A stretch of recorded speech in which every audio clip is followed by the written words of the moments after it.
Guys, welcome to my new blog. जय हो, राधे राधे। कैसे हैं आप लोग? आज मेरे यहाँ लक्ष्मी जी की पूजा हो रही है। देखिए, हम सब लोग पूजा कर रहे हैं। देखिए, मेरी भाभी किताब पढ़ रही हैं और पूजा हो गई है। अब किताब की कथा स्टार्ट होने वाली है। हम लोग सुन रहे हैं, बट आप भी सुनिए। ये मेरी भाभी है। ठीक,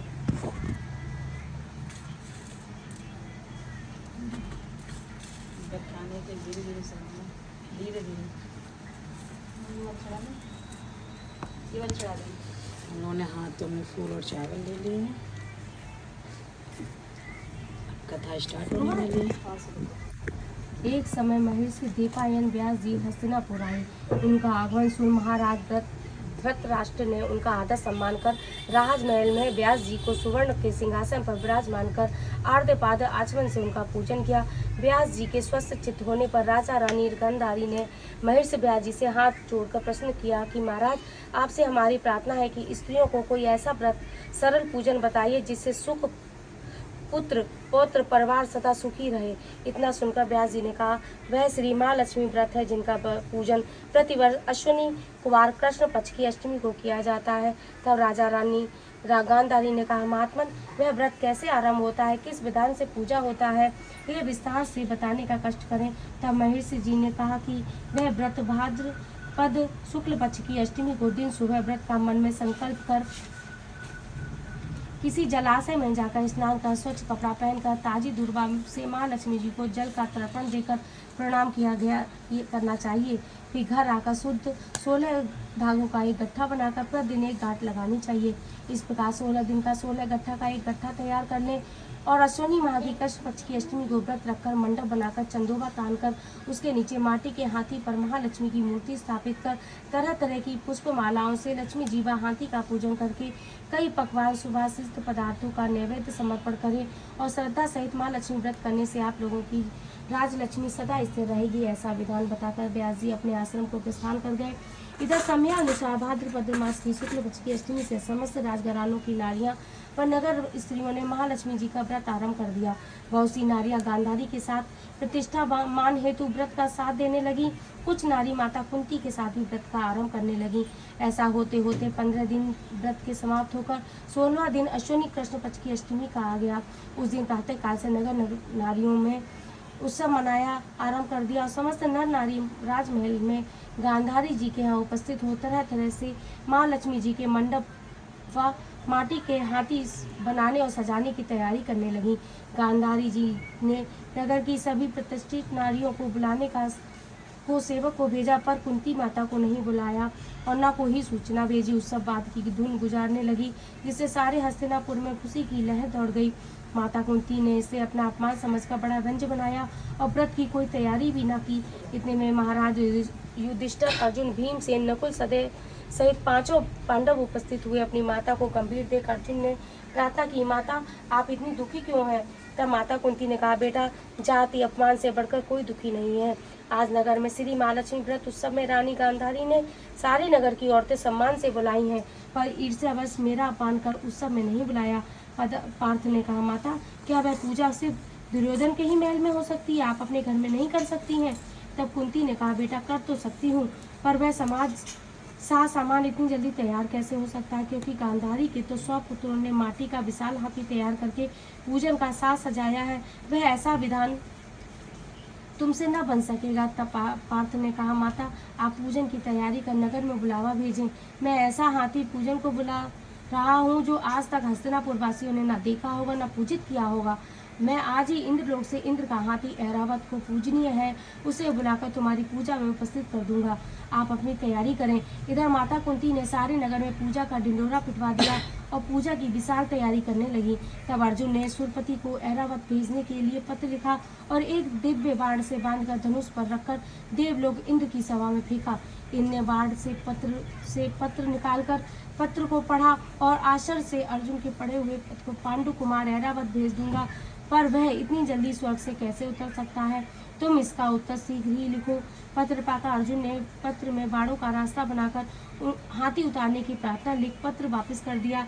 इन ने मातिल सारित को आज्ञा दी कि हाथी को पूर्ण रूप से सजाकर हस्तिनापुर में उतारने का प्रबंध करे। महावत ने तरह तरह के साज सामान से ऐरावत को सजाया। देवलोक की अंबर झूल डाली गई। सुवर्ण की पालकी रत्न जड़ित कलशों से बांधी गई। माथे पर रत्न जड़ित जाली सजाई गई।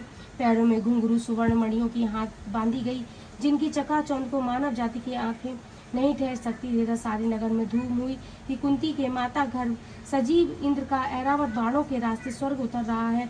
सारे नगर के नर नारी बालक और वृद्ध की भीड़ ऐरावत को देखने के लिए एकत्र हो गई। गांधारी के राजमहल में इस बात की चर्चा की बड़ी चहल पहल मच गई। नगर की नारियां पूजन थाली लेकर भोग भागने लगी और माता कुंती के महल में उपस्थित होने लगी। देखते ही देखते सारा महल पूजा करने वाली नारियों से ठसाठस भर गया। सारे नगरवासी ऐरावत के दर्शनों को गली चलकर सड़क महल अटारियों को एकत्र हो गए। माता कुंती ने ऐरावत को खड़ा करने हेतु रंग बिरंगे चौक को पुरवाकर नवी रेशमी वस्त्र बिछवा दिए। हस्तिनापुर वासी तरह तरह के स्वागत तैयारी से फूल माला अबीर के केशर हाथों में लेकर पंक्तिबद्ध खड़े हो गए। इधर इंद्र की आज्ञा पाकर ऐरावत स्वर्ग से बाणों के बनाए रास्ते से धीरे धीरे आकाश मार्ग से उतरने लगा, जिसके शंखों की आवाज नगरवासियों को आने लगी। ऐरावत के दर्शन के लिए नर नारियों ने जय जयकार के नारे लगाना आरंभ किया। सायंकाल होते ही ऐरावत माता कुंती के महल में चौक में उतर आया। समस्त नर नारियों ने पुष्पमाला अबीर केशन से हाथी का स्वागत किया और महाराज धौम्य पुरोहित द्वारा ऐरावत पर महालक्ष्मी जी की मूर्ति स्थापित करा के वेद मंत्रों द्वारा पूजा की गई। नगरवासियों ने लक्ष्मी पूजा का स्वागत करके ऐरावत की पूजा की। फिर तरह तरह के मेवा पकवान ऐरावत को खिलाए गए। ऊपर से जमुना जल पिलाया गया। फिर तरह तरह के पुष्पों की ऐरावत पर वर्षा की गई। पुरोहित द्वारा स्वस्थ पुनः वाचन कर व्रती नारियां द्वारा लक्ष्मी जी का पूजन विधान से कराया। कुंती ने व्रत के डोरे के गंठा में 16वीं गांठ लगाकर लक्ष्मी जी के सामने समर्पण किया और ब्राह्मणों को पकवान मेवा मिठाई देकर भोजन की व्यवस्था की गई। तब वस्त्र द्रव्य सुवर्ण अन्न आभूषण देकर के ब्राह्मणों को संतुष्ट किया। तत्पश्चात सभी व्रती नर नारियों ने मां लक्ष्मी जी के दीपक जलाकर प्रेम से संपूर्ण पूजन कर आरती प्रारंभ की। बोलो श्री लक्ष्मी वंदना। लक्ष्मी मैया की जय। मातु लक्ष्मी करी कृपा करो हृदय में वास, मनोकामना सिद्धि कर पूर्व हो मेरी आस। यही मोर अरदास से हाथ जोड़ विनती करूं, जगत जननी जगदम्बिका सर्वरी करो सुभाष। सिंधु सुता में सिमरो तो ही, ज्ञान बुद्धि विद्या दो मोही। तुम समान नहीं कोई उपकारी, सब विद प्रभु आस हमारी। जय जय जगत जननी जगदम्बा, सबकी तुम हो अब लंबा। तुम ही हो गट गट की वासी, बिनती यही हमारी काशी। जग जननी जय सिंधु कुमारी, दीनन की तुम हो हितकारी। बिन मोनि ते तुम्हें महारानी, कृपा करो जग जननी भवानी। कही विद स्तुत करो त्यारी, सुध लीजिए अपराध विसारी। कृपा दश चित गो मोरी, जग जननी विनती सुन मोरी। ज्ञान बुद्धि जय सुख की दाता, संकट और हमारी माता। क्षीर सिंधु जब विष्णु बतायो, 14 रत्न सिंधु में पायो। 14 रत्न में तुम सुख राशि, सेवा कियो प्रभु बनवासी। जब जब जन्म प्रभु जहाँ लीनो, रूप बदलते सेवा कीनो। स्वयं विष्णु जब नर्तन धारा, लीनो अवधपुरी अवतारा। तब तुम प्रगट जनपुरी माही, सेवा कियो हृदय पुलकाही। अपनाया तो अंतर्यामी, विश्व विदित की स्वामी। तुम सब प्रबल सब नहीं आनी, कहतक महिमा को बखानी। मन क्रम वचन करे सेवकाई, मन इच्छित वांछित फल पाई। तज छल कपट और चतुराई, पूजे विविधि भांति मन लाई। और हाल में कहो बुझाई, जो ये पाठ करे मन लाई। ताको कोई कष्ट न होई, मन इच्छित पावे फल सोई। त्राहि त्राहि जय दुख निवारणी, त्रिविधता भव बंधन हानि। जो ये चालीसा पढ़े पढ़ावे, ध्यान लगाकर सुने सुनावे। ताको कोई न रोग सतावे, पुत्र आदर संपत पावे। पुत्रहीन और संपत्तिहीना, अंध विदित कोढ़ी अति दीना। बिरबलाई के पाठ करावे, शंका दिल में कभी न लावे। पाठ करावे दिन चालीसा, करे सुख संपत्ति बहुत सी पावे। कमी नहीं काहू की आवे, 12 मास करे जो पूजा। कई संधन्य और नहीं दूजा, प्रतिदिन पाठ करे मन माही। कोई सब कोई जग में नहीं, बहुविध क्या में करो बड़ाई। ले परीक्षा ध्यान लगाई, करी विश्वास करे व्रत नेमा। वही सिद्ध उपजे प्रेमा, जय जय लक्ष्मी महारानी। सब में व्यापित हो गुण खानी, तुम रो तेज प्रबल जगमाही। तुम सबको दयाल को नाही, मोहि अनाथ की सुधि अब लीजिए। संकट काट भक्त मोहि दीजिए, भूल चूक कर क्षमा हमारी। दर्शन दीजिए दशा निहारी, बिन दर्शन व्याकुल अतकारी। तुम्हें अच्छा दुख सहते भारी, नहीं मोहि ज्ञान बुद्धि में तन में।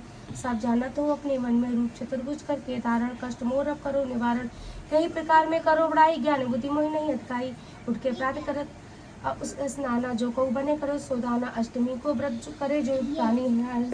हृदय पूजा ही महारानी 16 दिन पूजा विधि कर रही अश्विनी कृष्ण जो अष्टमी पर है ताकर सब छूटे दुख दावा जो जन सुख संपत्ति नावा। बोलो लक्ष्मी मैया की जय, बोलो माँ लक्ष्मी मैया की जय, लो बोलो सच्चे दरबार की जय। खड़े हो। मामी देख तुमने 16 दीपक नहीं बनाए? 16 दीपक बना दो, 16 गांठ को बना ली। नहीं 16 आटा के दीपक बना था। हम तो एक इकट्ठा बना रहे। रोज जब एक दीपक जलाता है तो फिर जब रोज पूजा है तो फिर 16 का। पूजा की रोज मैं वो तब भी 16 दीपक बना ना, जब अब हम लोग ऐसे पान गांठ रोज नहीं चढ़ा 16 गांठों के भी तुम 16 सु बोले क्या दूबो 16 गट्ठर बना। मतलब जो 16 लोग दीपक जलाते हैं। सुनो तो जो लोग एक दिन पूजा करते हैं, बंद कर दो उसको पहले। हाँ। जो लोग एक दिन पूजा करते हैं उनको सब काम 16 करने चाहिए। अब हमने लोगों ने तो रोज एक दीपक जलाते हैं माता रानी पे, इसलिए एक ही जलाते, लेकिन धागा 16 ही है। अच्छा चलो चलो हाँ। खड़े होना पड़ेगा। आरती नहीं करोगे? खड़े हो दादी। आरती ये है उठो। आरती देखना मेरी भाभी गांठ जुड़ी है, देख ले। आने तो सर सुनना है मेरी भाभी तो गांठ जुड़ी। उठो ना यार, कैसे नहीं उठती हो? भाई ढीली है, पैर सोए हुए पता है। हम लोग आरती करने जा रहे हैं।